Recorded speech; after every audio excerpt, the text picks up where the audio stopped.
Hey guys, Zips here coming with another video, and this one's going to be a Mythic Guarm kill commentary and just kind of talking into about how to play Malefic Grasp effectively single target, and then also kind of how to play against Guarm in particular with this build. Now, each boss is going to have its own sort of play style with this build because not everything's static. Yes, you can say this is the most efficient way to play a build on a boss fight if there are no mechanics, but on every boss fight there's mechanics, there's things you have to deal with, so your playstyle is going to vary from boss fight to boss fight, especially with this sort of build. And the reason this build really varies based off boss fights is because this build really sucks with movement, okay? It sucks when you have to move around, it sucks if you don't get to sit there and channel casts for at least a few seconds every so often. I mean, it's not completely restricted to movement, like you can have some movement with this build and you'll still do just fine, but it definitely prefers fights where you stand still. Now, Guarm is not an entirely standstill fight, but for the most part it is, but there's still parts in this boss fight where you really want to think of what you're going to want to do.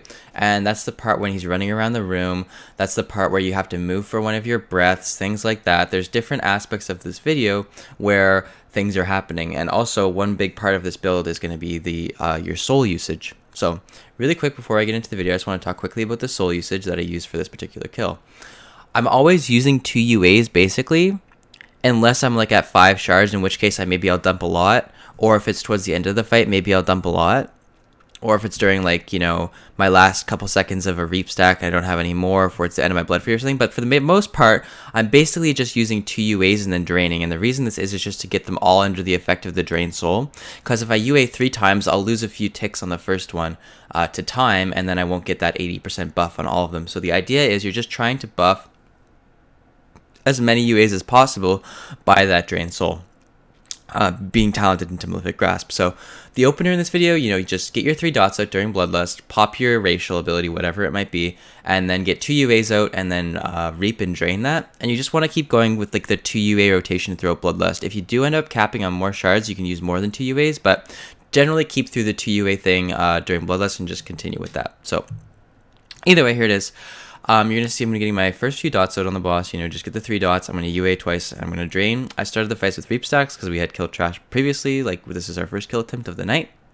And so yeah, you just want to be draining these as much as possible. During Bloodlust, you can actually get a 3rd UA on your first set of dots before having to really worry about it because your shard regen is so high from haste. But either way, the 2 UA drain thing is really going to be what's working out for you. Now, the important part that I'm thinking about of the fight right now is not really during Bloodlust phase. I'm trying to like think ahead right now and thinking, okay, I'm starting to get low in mana, but I don't really want to tap all the way back up yet. You want to save your life taps for when he's running around in a circle, and I'm kind of wanting to dump all of my UAs out before he starts running around, okay?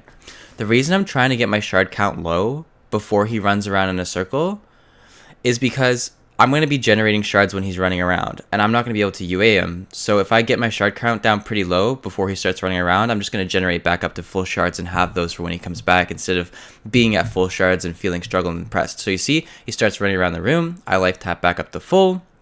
I just maintain my 3 dots on him. I go back to my spot. I wait till he gets back here. I make sure my mana is completely full, and I go back. And you see, I start with 4 shards because I just regen 1 right there as soon as I first cast. And I instantly go back to the 2 UA thing. So real quick, let's stop here for a second. So yeah, what I did was, you know, just do the standard opener. All I did was, you know, cast 2 UAs, 2 UAs, 2 UAs. Oh, he was about to do a mechanic where I can't cast UAs on him anymore. I'm just going to dump as many as I can out, like, you know, do 3 at a time, get my shard count relatively low, and then when he runs around a circle, replenish your mana, replenish anything that you need, get your shards back from your agony ticks, go back to your spot, and start doing the rotation again. Now, right now, I'm at a fairly high reap stack, and I was thinking, like, maybe I should pop those reaps like on 2 UAs for a second here. I was kind of thinking like, maybe I should do them on 2. Maybe I should save it for my second pot because the boss is already at 50%. Is he really going to last another minute? What should I do? I decided to end up just using them because the boss is only at 50%. I think he's going to last at least more than another minute. So I'm going to use this last set of reap souls, and then I'm going to save my pot for the next set of reap stacks that I get, I believe, and then continue on with the boss. So that's what I'm thinking about right now. I'm thinking about my reap usage right now because I have so many shards all of a sudden, but I do end up, I think, just popping them at some point here, just because I feel like it's too far away from my second pot, and I just want to get that damage bonus before they ramp up too high, and I'm kind of committed to just using them during my second pot. So another thing that sometimes you'll see me do in this fight is if I'm really high on shard count and my dots are falling off, sometimes I'll like precast a UA on it just to get the contagion buff, plus get a couple of reap ticks on the last UA. Just if I'm high on shards or something, I'll just dump a UA randomly, just to make sure that I don't cap out and get that get that UA damage in there. But you see, like, I'm utilizing my port and things like that to get to the other side. I'm trying to minimize my movement. You don't really see me moving around too much with this build because you really just do need to stand still. And I'm really, really high on shards right now, but it's not really my fault. I kind of had bad RNG where I ported across and got the flame debuff at the last second, and do end up getting dispelled here, so that's pretty nice. But I'm going to try to dump out my shards again here, but I'm able to before he runs around the room. So you'll see I probably get shard capped again here, which, you know, is considered a mistake, but sometimes mechanics just happen, you know what I mean? I did end up getting the UA off there, but sometimes mechanics just happen, and sometimes it's just the way it is. So right now, the reason I'm dumping so many UAs is because of Reap. So just stop right here and just talk for a second before the video goes on anymore. So basically what happened was I kind of got fucked by mechanics a little bit. My breath was on the other side of the room. I ported back, and then when I ported back midair, I got one of the debuffs just because it was dispelled while I was midair in my gateway. So then I had to run all the way back and get that dispelled. And through all that time, I wasn't able to cast UA because I was moving. So like my shards got really high, which is fine. You know, it happens, right? Mechanics happen, shit happens, whatever. But it lets me get up to 5 shards. When he runs around the room, I'm able to dump 1, but you never really want to be in a situation like that. You want to be more in situations where when he runs around the room, you're low on shards, so you're generating and getting your mana back and stuff like that and being efficient. But when he comes back, you see me like dump a bunch of UAs into him, and you're kind of like wondering why that is. It's because the fight is towards the end. I'm towards the end of my pot. I'm towards the end of my Reap, and I kind of wanted to just get them all under Reap, and I kind of just want to get them out as much as I can because I don't really want to be sitting on the fight with like, you know, 4 or 5 shards left and nothing to do when he's at 3%, right? I just kind of want to get them out so they get the damage in of the shards, and I'm still able to go off with 2 for the rest of the fight, so it doesn't end up really being a big deal. So I do switch to current fight DPS here. You can see I'm way above whatever. And so yeah, I mean, just continue with like, you know, the normal kill rotation. Towards the end, you're kind of just trying to get out as many UAs as possible. Don't really worry too much about refreshing, but you know, I do here it's whatever.